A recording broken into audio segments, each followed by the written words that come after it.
This is Goeke. This year, 2018, I took Devs 410 and 411. This included doing an internship with TNI, Transnational Institute in Amsterdam.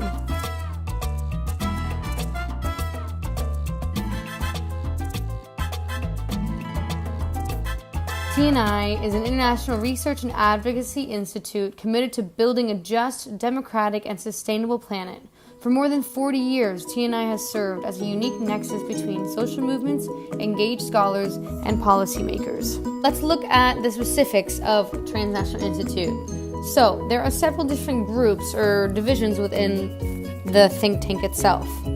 As you can see, there's drugs and democracy, corporate power, agrarian and environmental justice, trade investment, and the one that I was working on was public alternatives.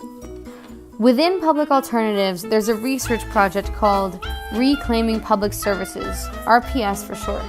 In 2017, TNI counted 835 cases of remunicipalization that have occurred since 2001. Now, what does remunicipalization mean?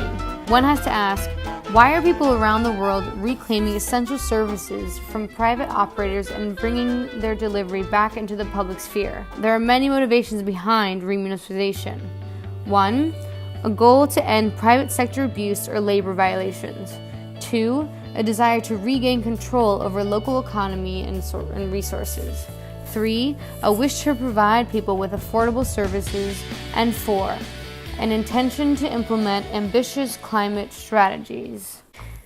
In order to contextualize this and connect it to today's situation, I want to talk about democratic socialism, specifically Jeremy Corbyn, the leader of the Labour Party. He's a democratic socialist. For those of you who appreciate a clear definition, democratic socialism is a political philosophy that advocates achieving socialist goals within a democratic system as opposed to Marxist-Leninist-inspired socialism, which is viewed as being non-democratic in practice. Democratic socialists hold that capitalism is inherently incompatible with the democratic values of liberty, equality, and solidarity.